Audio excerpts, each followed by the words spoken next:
as a kid, it was shit. I'm going to the league. Once I found out, I'm actually kind of good, and then that's your thing. And I felt like I could do that all the way until my shit kind of fell apart.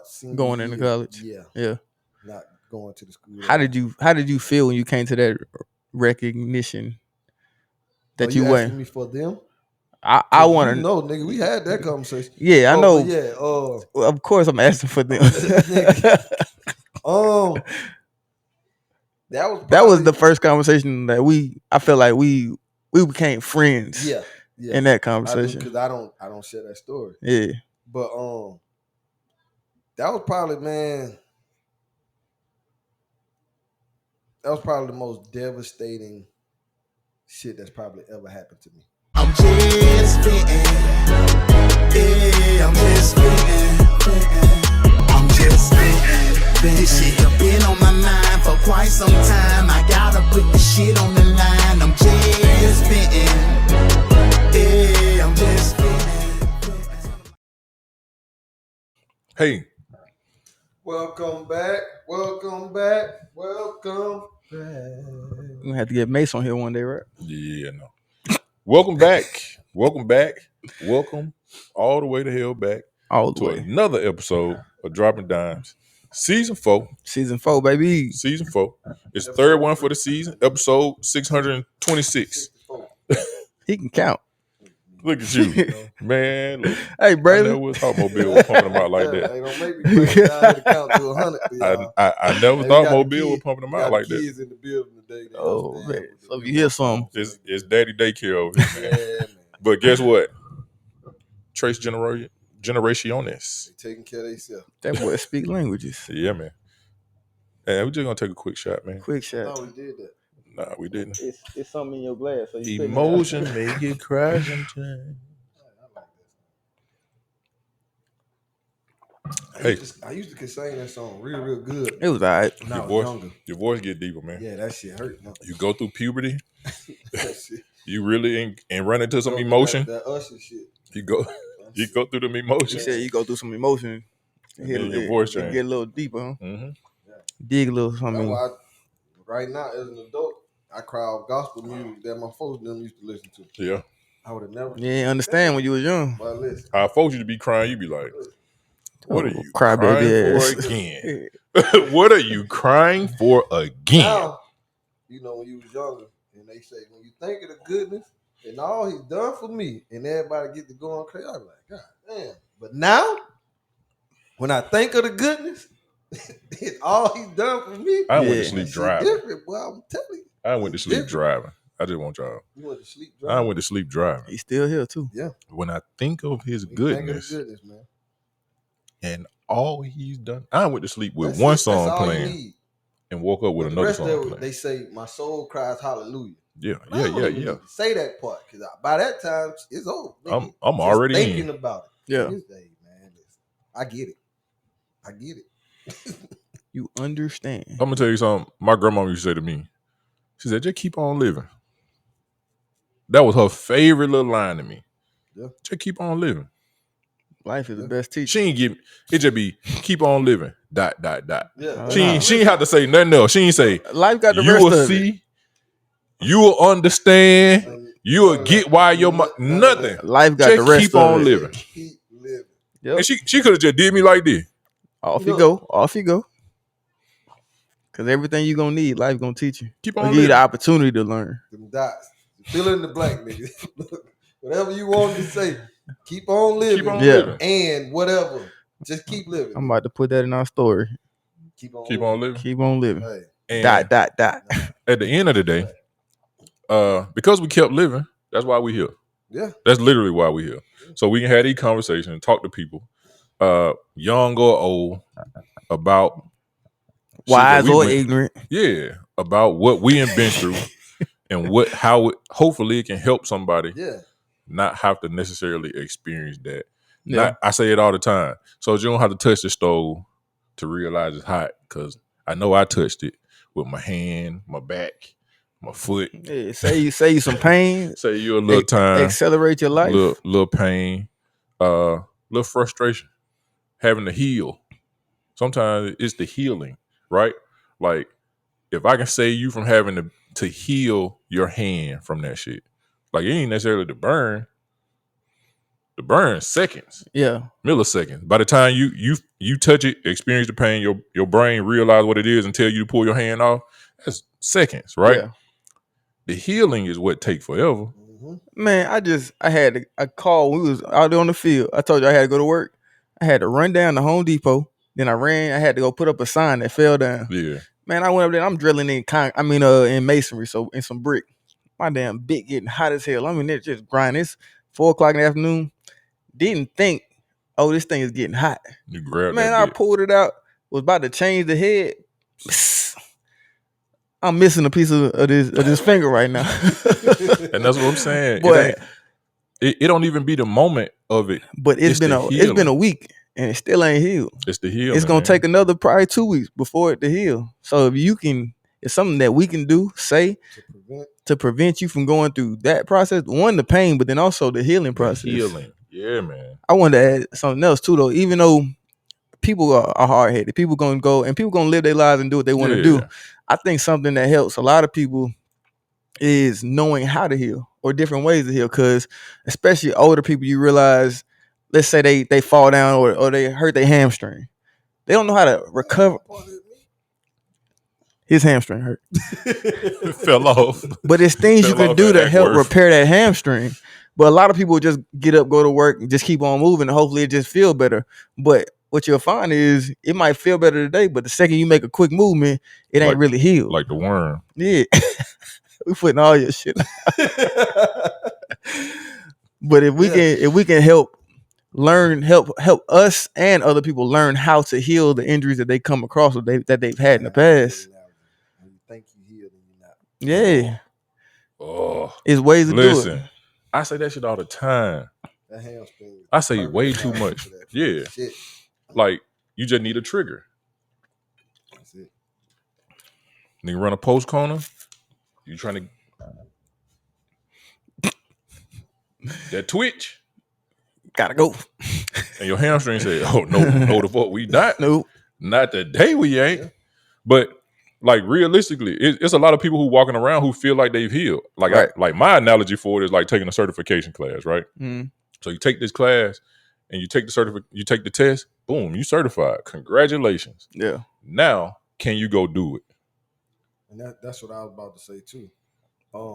Just like we were just talking about with the hamstring shit, I feel better. Everything's cool, but the moment I did that, I realized I wasn't. So now it's gonna take the work in order to get the proper healing that I need. That's it. We try to skip that too. It's gonna take the ice. It's gonna take the massage. It's gonna take the heat. It's gonna take the strengthening. Yeah, it's the process. Damn, you still like not healed. Yeah. So the healing portion. Life crazy. Yeah, when we get that healing, everybody talk about being healed, and you went through this certification class. Now you got the paperwork for it. Congratulations, you heal.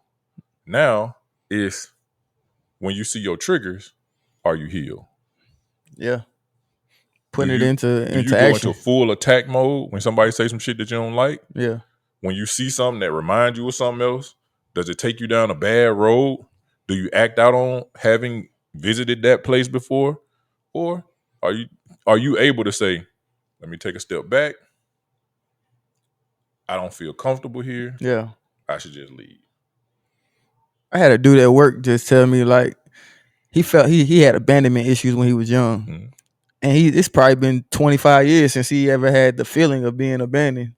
And he said recently his girl flirted with the thought of leaving. He went on this rant, this tirade. He sent all kind of messages, and he said, I had to take a step back and realize I had never really dealt with my abandonment issues, even though it felt like I was cool. But as soon as I got that trigger, it popped back up in a crazy fashion. So now he got to work backwards now because he didn't cause even more damage to his situation. The reverse engineer, I have abandonment issue. I had them from my parents when my parents separated. Right? Yeah. I definitely felt like it was my fault. You know what I'm saying? Like clearly, it's the dad. It's always the dad. Always the dad. Right? It's always the dad. Yeah. Right? So my dad, you did me wrong. You did us like this. Now we over here being poor, and we should have been rich. You know what I'm saying? I'm hungry, Dad. Yeah, I'm starving. My mom went and cooked. I just don't want it.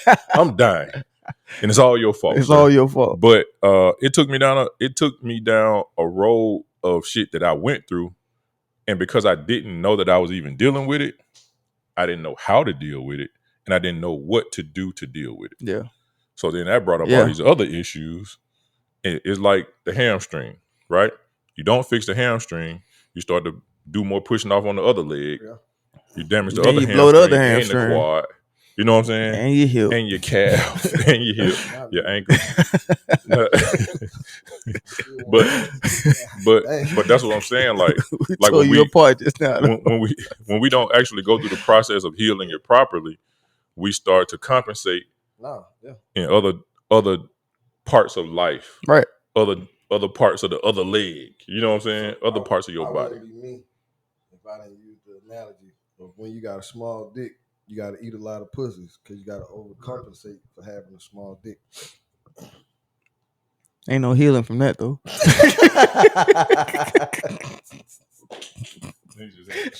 I just felt like we were too deep.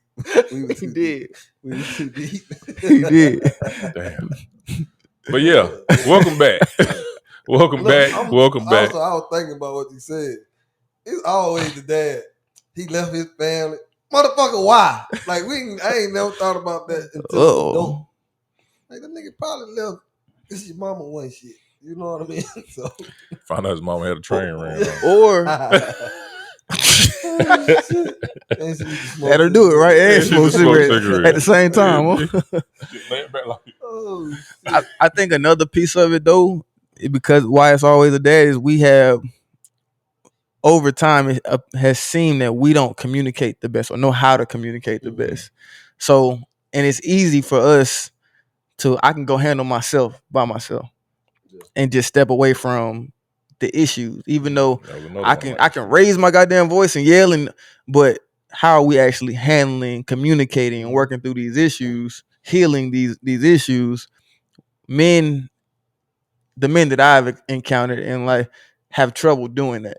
And to me, that's why it's easy. It's not easy, but it's a decision to just peel off, because we never, even from the beginning of a relationship, we don't know how to communicate. Even if we learn later on, I'm built on this foundation of I don't know how to say how I feel in a constructive manner. Yeah, I don't know how to communicate it. One, but also I don't even know what I'm feeling. For sure, yeah. I don't know how to.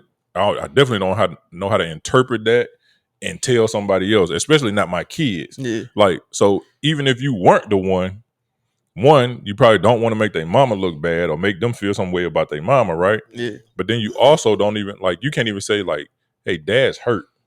Yeah. Like the reason I didn't talk to y'all about it is because I'm hurting, right? Or I feel some type of way. You don't want to kind of have them go through that, right? Yeah. You want your kids to live right.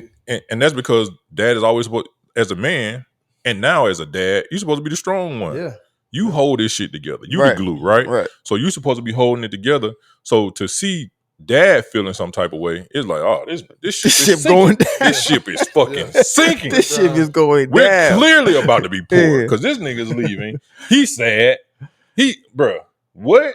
What do we do now? I think something in this conversation, because we talk about dads leaving all the time, I feel like in this space of men trying to tap into how they feel and open up to women, if a man decides to open up to you, be conscious that he doesn't do this or we don't do this. Yeah.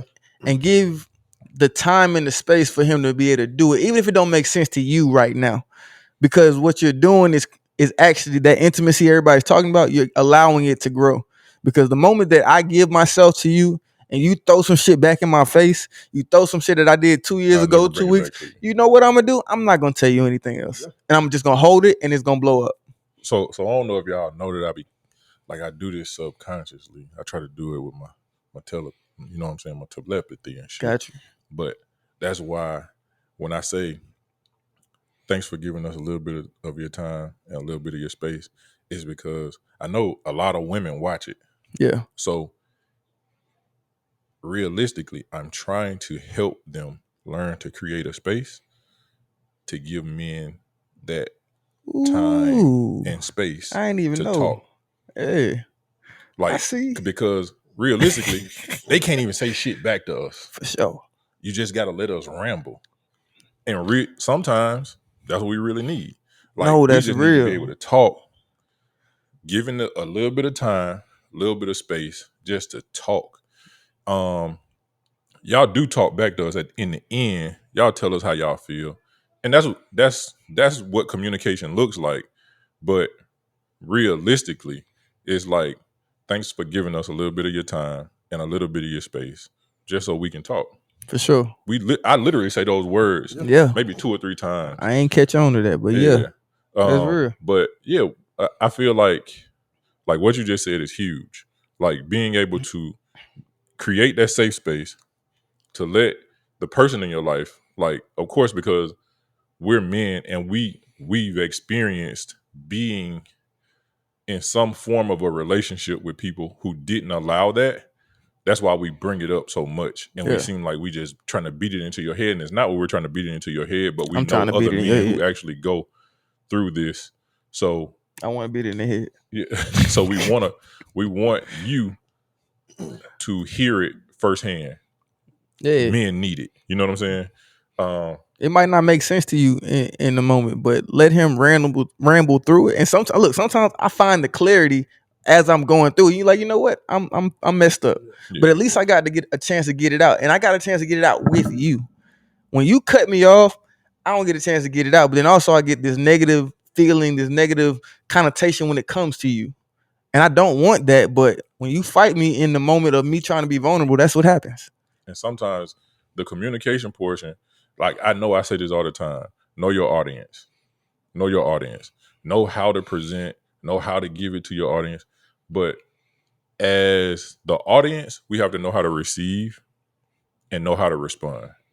So, like, letting people get their thoughts out is huge. Yeah.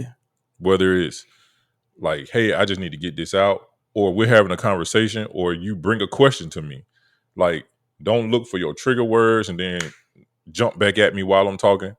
Like, give people an opportunity to get things out. Yeah. But even then, when they get to the end, don't be a condescending motherfucker and be like, yeah, listen with understanding, not to respond, right? But even when I get to the end, don't be a old condescending asshole and be like, oh, you finished? Yeah. And then snap back. Like, let's have a conversation where, okay, is it my turn to talk? Yeah, let's have a conversation where it's like, hey, so you giving me that. Now, did you have ways that you figured like this should be fixed, or we could work on this together? Because no one wants to feel like they're being talked at, and here's what your ass need to do. How can we do this together? How can we fix this together? Yeah. It's crazy because all this is actually going into. And I think we literally had we ain't had no. This wasn't planned at all. But this is literally the conversation that we're having today. It's about get the conversation. It's about emotional IQ. Yeah, we're talking about emotional intelligence and being able to recognize, have those conversations, and being able to do that. But before we get into that, I think Wallace had a question of the day. I got a question for y'all. Or the question of the week. Yeah. So as a kid, I remember being in his class and the teacher asked me, what do you want to be when you grow up? And I told her this thing and she was like, nah, that's not realistic. So I eventually ended up telling her I want to be a police officer. But that thing that I told her is what I really wanted to be. And at some point, I realized that I probably wasn't going to be that. Did you have something when you were a kid that you wanted to be, like your ultimate goal? And then in life, did you attain it, or did you have to come to the realization that it wasn't going to be for you? You got it? My shit was always different. My answer was always different. You know, and I think it was mainly just to say something. But you know, shit. But when the door was closed, the NFL, yeah, that was it. And then, you know, I guess I didn't realize that that I probably wouldn't go until leaving high school. Why'd you feel like you weren't going? Because I felt like the school that I can't even say chose because I didn't choose the motherfucker, but You failed to. yeah, the school that I ended up being at, I just felt like There's no way. Yeah. So HBCU life. it was, you know what I mean. So that kind of just killed that. So then you go, and now you go to college. Now it's like, okay, I need to find some shit that I like for after college. You know what I mean? And so I got into communication. Yeah. Radio, TV, broadcasting. So I started enjoying that. So I figured that would be, it. But then, life happened. Shit, here we are. Yeah, you're right. It's full circle, right? You get to hook up these wires next week. Exactly. God damn. Use a degree. We stopped at the signals, nigga. That was it. But nah. But yeah, I thought I was gonna be goddamn on the radio. Like I never wanted to do like the news or no shit like that. Yeah. As far as like ultimate in goal. front of the camera. Yeah. And then I started learning about behind the camera. And I'm like, oh, this shit cool too. So when I got into that, I got real interested. But but that was it. Yeah, as a kid, it was shit. I'm going to the league. Once I found out, I'm actually kind of good. And then that's your thing. And I felt like I could do that all the way until my shit kind of fell apart. Going into college. Yeah. Not going to the school. How did you feel when you came to that recognition that you went? Asking me for them?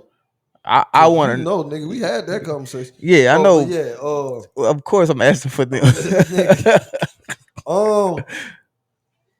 That was the first conversation that I felt like we became friends. Yeah. In that conversation, because I don't share that story. Yeah. But that was probably, man. That was probably the most devastating shit that's probably ever happened to me. Ever. And my grandma done died. Shit. That was the most devastating thing that ever happened to me. Yeah. It's like to kill a dream and then it not be your fault. Like,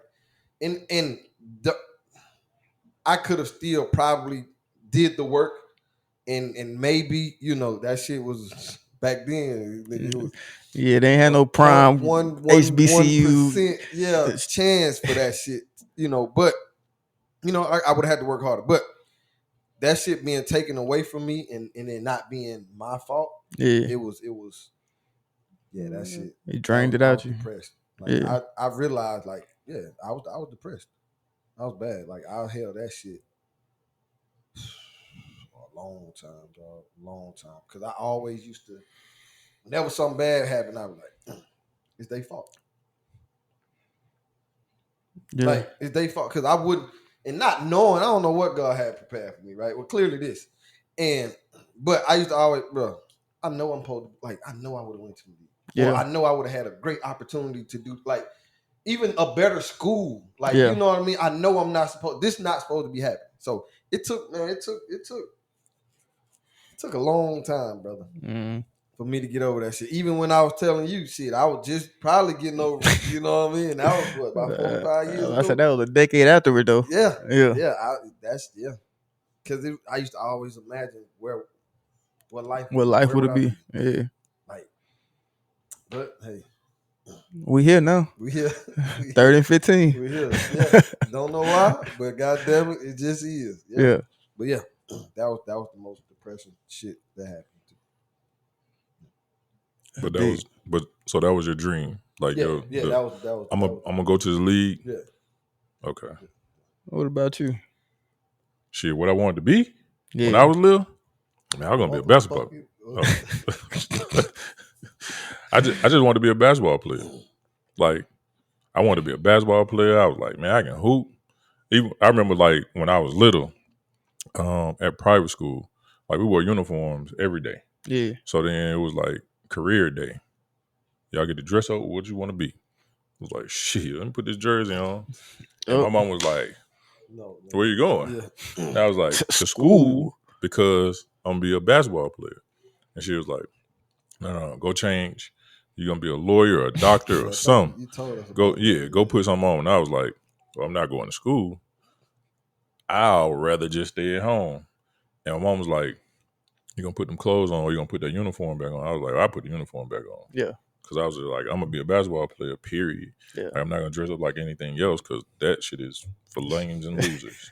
It's just not for me. Who wants to argue all day? Bitch, you know I stutter. Go back to that every time.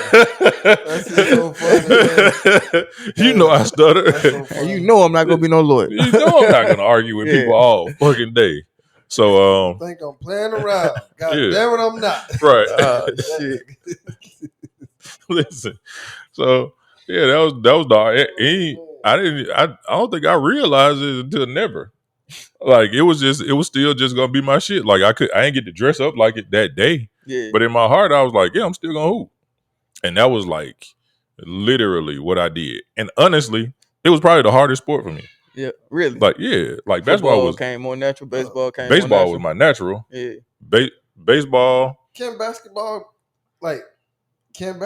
be natural? I think so for some people. Like, no, yeah. No.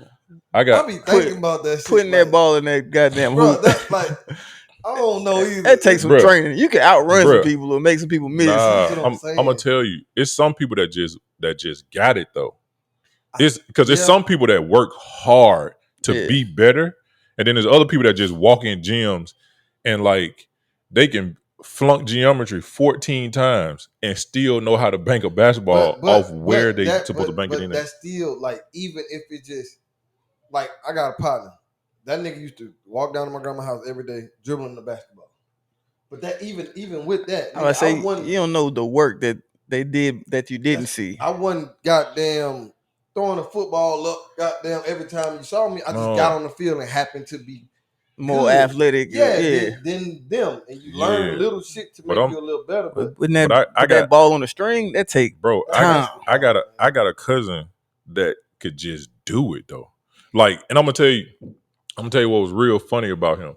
I guess so, because some kids they be like, but you don't know what they doing at home. Nah, bro, we was cousins. Yeah, they shooting. We was cousins. Like we would go to the gym, and the first time something new that happened, like seeing his reaction to it was completely different from any other kid. You know what I'm saying? We like 10 years old, 10, 11 years old, right? Like, and he dunking. No, he wasn't dunking, but like he understood, like, if I got this man on this side of me, I don't care what the coaches are telling me, I can't lay the ball up right here. Mm-hmm. So he was like 10 years old and he was doing like one-handed reverses and shit. So it was his reaction to what the game gave him. And you know, that's what coaches tell you.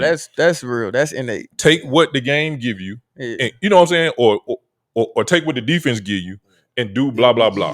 This, right? But I feel that, but like dribbling and stepping back hitting a 3-pointer, that takes some skill. It takes a certain amount of skill, but then there's other people that just got it. Yeah, like I guess what that's from a person that didn't have it. I hooped, but nigga, I was playing in the neighborhood like for a long time. So when I actually started, I didn't play basketball in middle school. I didn't start playing until high school. Yeah. But I was always hooping outside. So I just brought outside to the court and learned some shit. And I was good enough, right? Yeah. But I don't think people can just not play basketball and then go play basketball in high school. I think I don't see that. I think it's tough. Kids can do that in football. And they do it all the time. Jimmy Graham, nigga didn't play fucking football ever until college. Nigga went to the league and was great. So you can't teach 6'9", 6'7", 6'7", routes and catching and blocking. I mean, yeah, but you can't teach 6'7". Right. Bro, like it was a kid, man, played basketball with us in the 8th grade. I can't remember his last name. His name was Daryl though, right? My man used to walk everywhere.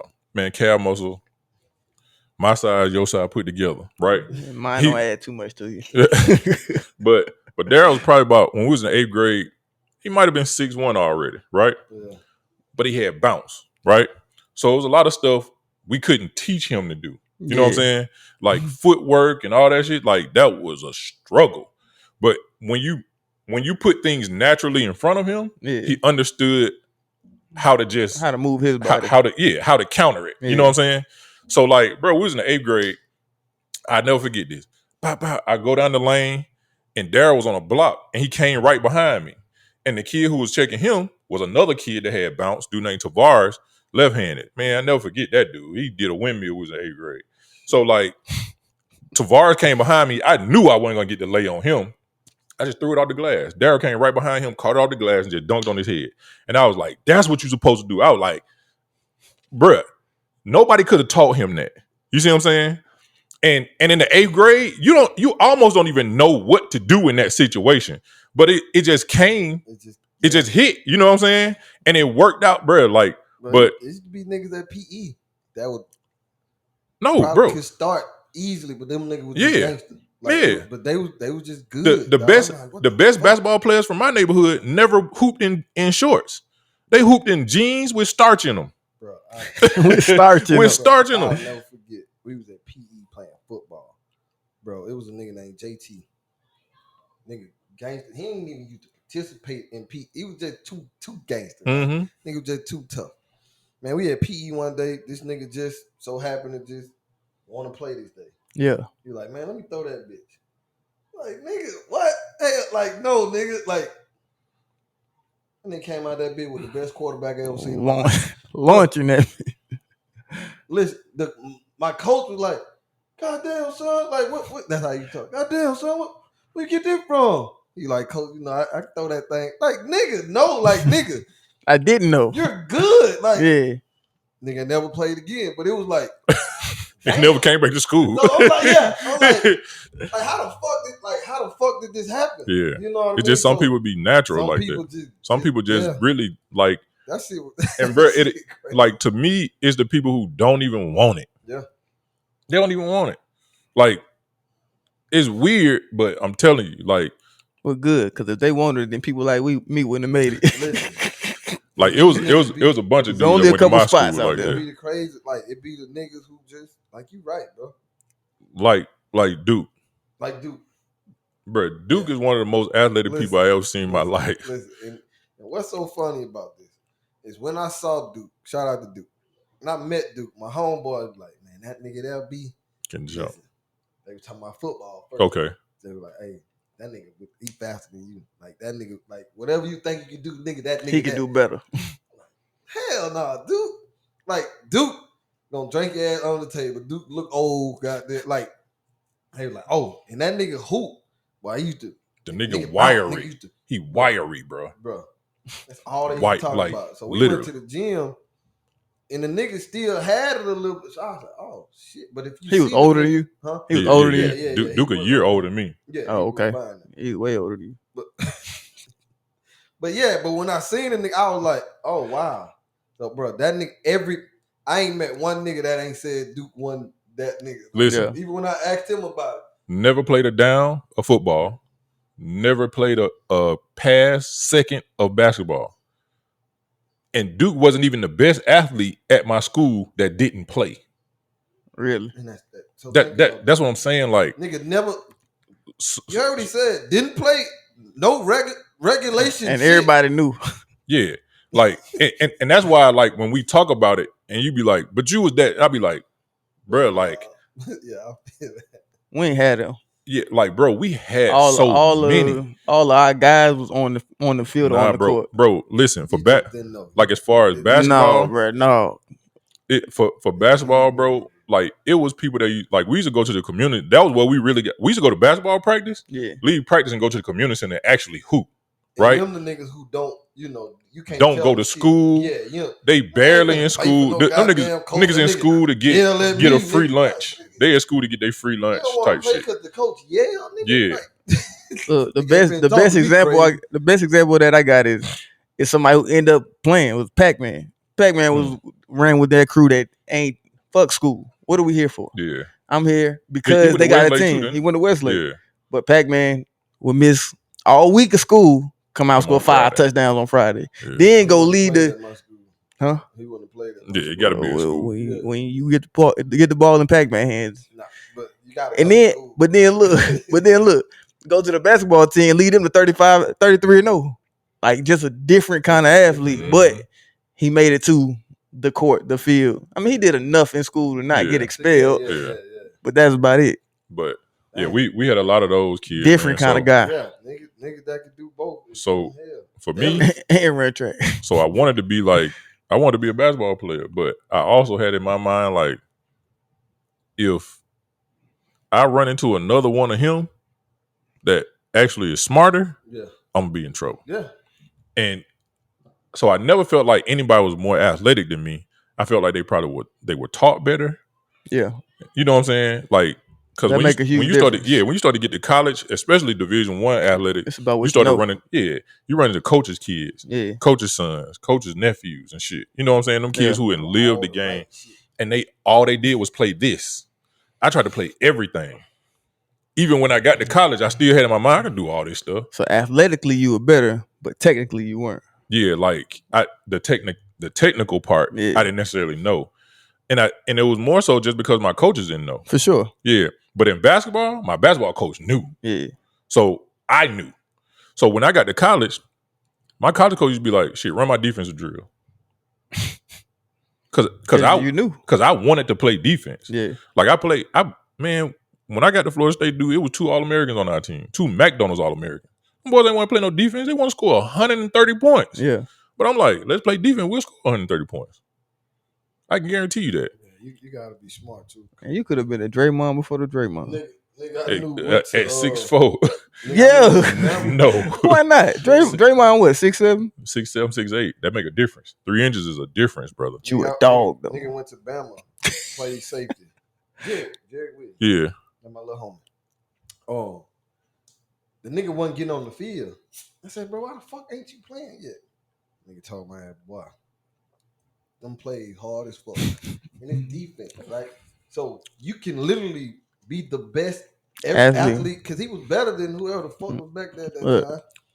But if you don't know shit, I can't put you in my game. So that's part of it too. Thinking to make a 4'2" guy run a 4'6".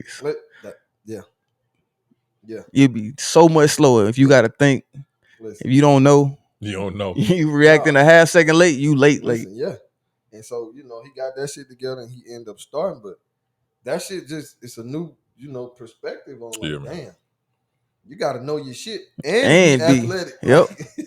So, and that's on defense. Man, on offense. God damn. And what about you, G? What you want to be when you grew up?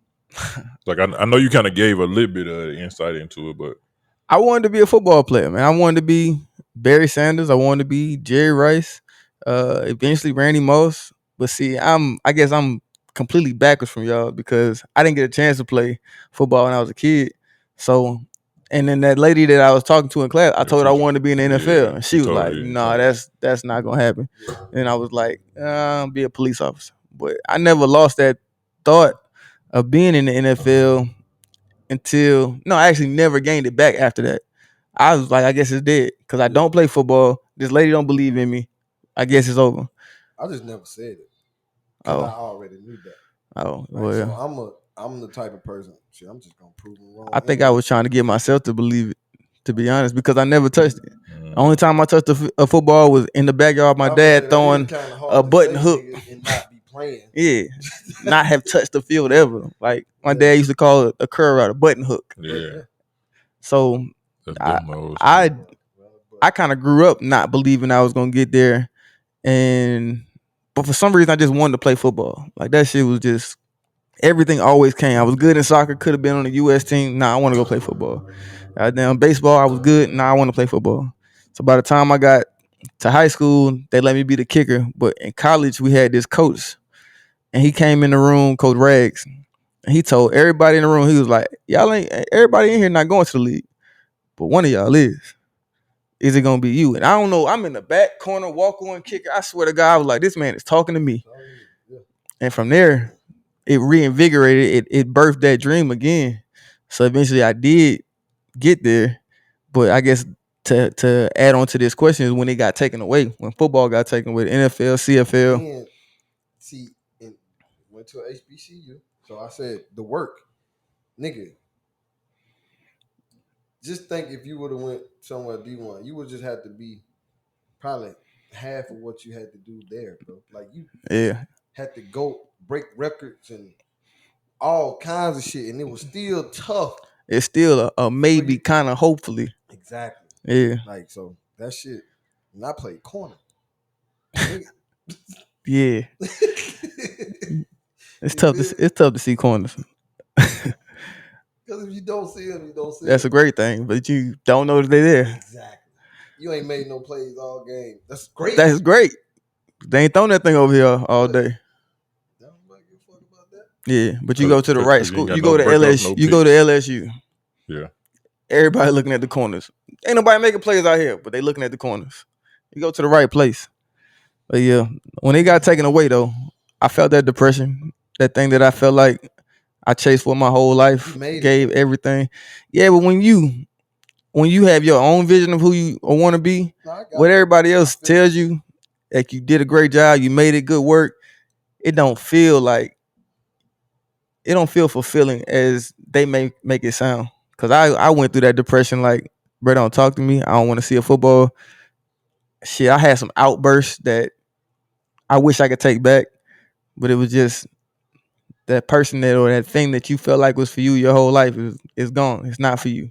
Then you lied to yourself. I think yours also too. It's like a what now? I had time. I had got depressed early, so I could figure out something else. Like, okay, I gotta do something else because I know I ain't going to the league from this shit.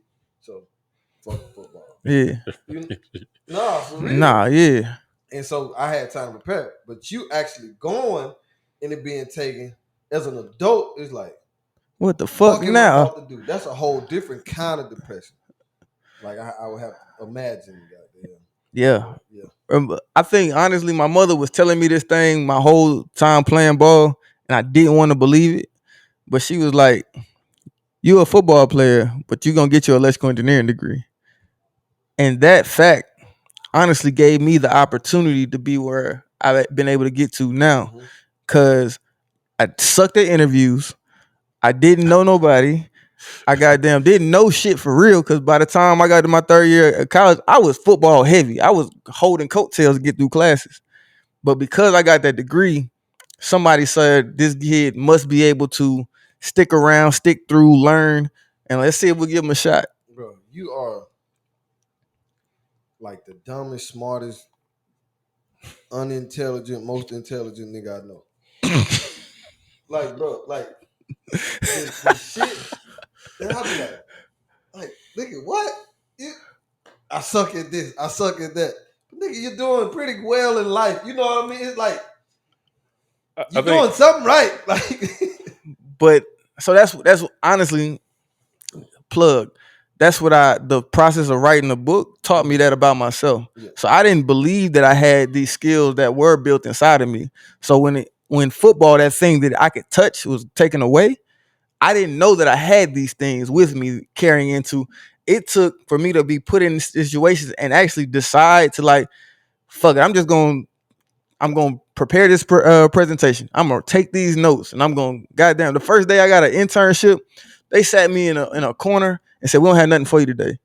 I fucking pulled up my phone and was looking up dictionary words of construction. I don't know the fuck I'm doing. I'm just like, let me just do. Just do. And then eventually it became, oh, now I know. Oh, now I can do. Now it helps for the team, the organization. But I had that from my experience in football. I just didn't realize that. I'm still the smartest, dumbest. Yeah, I was gonna say, all right, bro. And I don't change my answer. And the one thing about it, I think that sports has taught all of us is like we took a whole bunch of tools from that, bro, that we took into what's now our everyday lives, right, that most people don't. Yeah, like I sit at work, like I work in aviation, right, and I know I got a thicker skin because of sports, right. Everybody I come in contact with. Like to me, I feel like I have like my ability to process things is a little bit quicker than most people. You know what I'm saying? Like you really, if you gotta tell me some shit more than once, it's because I just don't want to do it. Yeah, I hear that now. Just being honest. Like if you gotta tell me some shit more than once, it's probably just because I don't want to do it. You know what I'm saying? Yeah. Like because when you told me that the first time, it either stuck because I really believe in it, or it didn't stick because I don't care. You know what I'm saying? Oh, I disagree. Yeah. And at that point, you got to show me why it's happening. Right. You know what I'm saying? Like say this is the reason. Hey, you have to do this because if you don't, then this, and this happens. You know what I'm saying?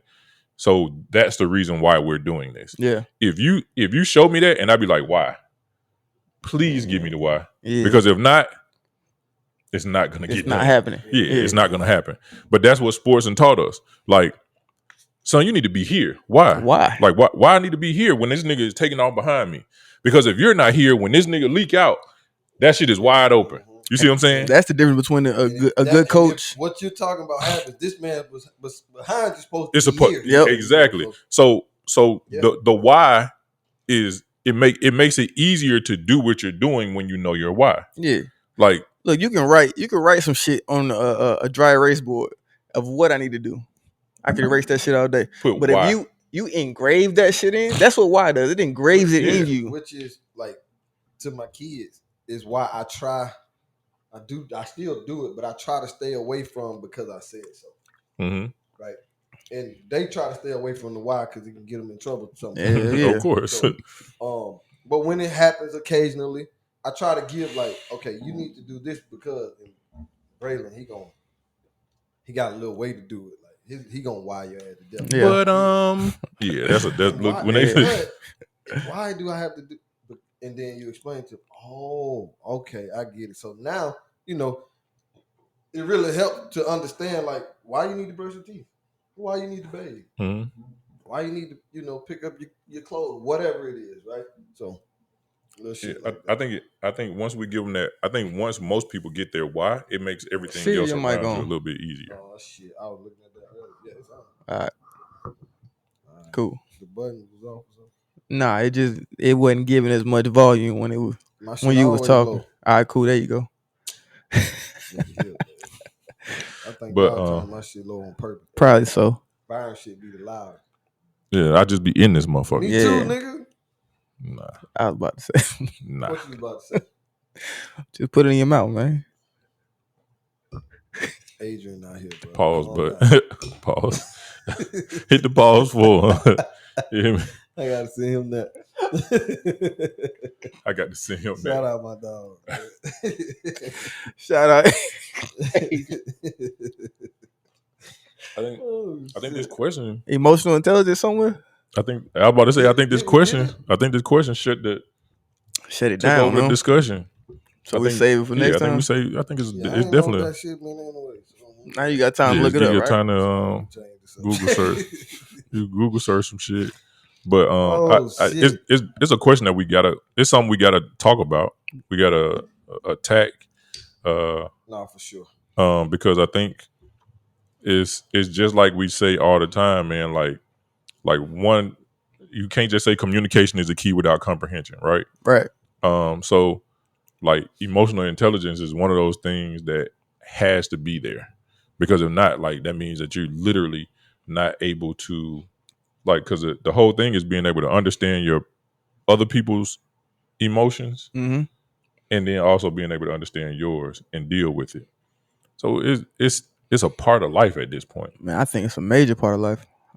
I think it's a conversation that most people don't have and don't realize it needs to be had. It's like a ghost, honestly, like walking around us that we need to interact with, learn, make it real, but it's just faint. Yeah, I think Brandon don't know shit about it. See, what the fuck is that? Hey, man. And that's another thing. Sometimes we be knowing shit and just don't know the terms for the terminology for. He looked the shit up. So yeah, he looked it up when he read it and he was like, "Oh, okay, yeah, I know what you're talking about." I got that. Yeah, but it's a conversation that's gonna be had. So know that we're gonna have a conversation. Yeah. And now that y'all know we're gonna have it, pump fake we're in pump fake. We might even, you know what I'm saying? We might throw y'all a lob in there so we can get some of y'all perspective going forward on that one. Yeah. We're gonna have it. Won't be this episode because we didn't talk so much, but about other shit. Still short though. Yeah. Well, we still ain't got time. Yeah, nah, because that shit that's a real one. That's a real one. Yeah. But hey, also, we finna get some more merch out. Bet. Yeah. We about to get some more merch out. About that. We need to get that shirt. Yeah, I'm gonna get that out, but I'm talking about like some more stuff, like some more designs. I mean, I can understand. Like this was awesome, but this ain't. It may not be like everybody's everyday shirt that they want to throw on. So we gonna get some stuff out that's gonna be just some dope tees. That you gonna want to get out. Yeah, some dope tees that people just want to put on, man. We about to get some more merch out. We about to step up our game because Why we you need pointing at me when you said that? What? Hey, yeah, because you be coming in with all you come in with new shit on, man. You be having dropping dime shit. Hey, first of all, shit we ain't never seen. Shit don't even come in a 2X. Nigga just have mediums and larges. Let me tell you. Got one for me, man. I got it for you, so you didn't want it, so I can have it. Listen, like I ain't even here. Like I ain't even here. You said you didn't want one. That's what I heard. When he said that, he ain't answer. I put in the group who want one. He ain't answer. But we be busy. You know we want one. Oh, I'm not busy now. Automatically we want one. All right, damn. Send the shit. All right, run me my money. Anywho, my size, I got you. Anyway, we about to get some more merch out. We about to start putting stuff out, man. We got to get these subscribers up because we are on a mission. 1,000. It's August. What we got? Literally like 5 months. 4 or 5 months. No, it is. Yeah, at the end of this month, it'll be 4 months. So 5 months. So we got a little over 4 months right now. Yeah. And we're gonna need y'all help. Simple as that. Push it. Yeah, man. So as always, you know we appreciate you. Go by droppingdymes.com with a Y. That's where we're gonna be throwing up more merch. We're gonna be putting up new stuff, man. We're gonna be shooting out some updates. Yeah. Because we about to do some big things this season. Big teams out here. You know what I'm saying? Yeah. Like we about to get it really, really, really going, man. Because I think it's time that we get this shit in other people's ears. Like I know we be talking that shit and y'all paying attention, but we gotta get some other people paying attention because again, every day we seeing crazy stuff happening, and I feel like it's avoidable if we having these conversations. And that's the big thing. People just need to know that we are open to having these conversations, having those conversations in your own circle, having those conversations with us. Like the conversation just need to be had. So like we talked about with men earlier is just allowing people to have the space to get out what's inside of them. And then also at the same time, listen to other people's perspective to help them grow as well. Absolutely. And I don't even know if this young lady care or not, but somebody, young lady reached out to me earlier in the week and she asked for my perspective on a situation with her and a young man that she was dating. And I was like, oh, that's a lot. Like, I don't know this man. And I try to, of course, as a man, I'm going to stick certain amount of me still going to stick to a man. You know what I'm saying? Like, hey, this is how he's probably thinking. Right. But like, wrong is wrong, right is right. Some shit I'm just not going to side with regardless. Wrong? Yeah, he was dead ass wrong. He was dead wrong. So some shit, again, like I said, some shit I'm just not gonna side with. So you got your answer, man. Yeah. And look, we're not up here just mansplaining. We know we wrong. Yeah. We know we wrong that. And we openly accept it, but we have to be real about shit. That's one thing. You gotta talk. You gotta have the right people around. Exactly. That shit can save your life. Yeah. And I know they correct me when I'm wrong. Or Wallace won't do it in front of a lot of people, and I appreciate that. He'll pull you to the side and be like, hey, nah. I need you to do blah, blah, blah. So he pull you to the side. And sometimes that's what we need. You know what I'm saying? Again, it's knowing your audience. Some people you can get at too. Some people you need to pull to the side so that they don't feel some type of way about being. And not that I've ever or displayed or shown that I can get aggressive when you say some shit to me, but I think sometimes you just play it like that just to be sure. You know what I'm saying? Like I ain't never jumped. I ever jumped down your throat? Nah. Yeah. I think and pause on that. I only do that shit to people because he don't know how to. You know what I'm saying? He don't even know how to talk to people. So. But yeah. So I think we gotta continue having these conversations, man. Whether it's men having these conversations with other men, women having these conversations with men, men having these conversations with women. We got to talk. That's the only way we're going to really get through this thing, man. Because, like, honestly, I'm on social media. I can honestly say I'm on social media every day because at some point I'm going to get bored enough where I'm just not, and I'm not going to read a book. Sorry. But I'm on social media every day, and I literally watch men and women fucking strangle each other every single day. Yeah. And we're not getting any closer to getting any answers because we're actually not even having conversations. We just seeing who got the best shit that can get us the most likes on social media. I think to add on to it though, like you said, we got to talk. We also got to be prepared to listen. I think you said something earlier about bullshit out there too, man. Yeah, it is. These niggas don't be keeping it real either. That's a tough landscape to actually grow in, ain't it? Niggas be wanting to seem like the best. But yeah, man. Yeah. Had a conversation, but also be prepared. Like get it out, but be prepared to listen and try to hear where somebody's coming from, and be able to respond from a place where we're still promoting growth and trying to be together. Yeah. Like that should be at the root of any of the conversation. We're trying to be together, so I'm gonna communicate to you like that. Like I actually care about you. Like if I'm responding to you and I'm saying shit like, and I know is digging and cutting at you, I in my mind I don't care. I don't care about you as a person. Yeah. And I feel like that's what we're seeing a lot of. Like everybody just digging and cutting at people. Like as much and as quickly as we can, and we got to get past that shit, man. Like we got to start having conversations that's actually gonna bring us back together. Stop trying to win the conversation and just be in the conversation. Yeah, man. Damn, that's a bar. It's a bar. That's a bar. I feel like that's a bar. You heard me say that. Yeah, I feel like you did. In that dream I had the other day. That might have been it too.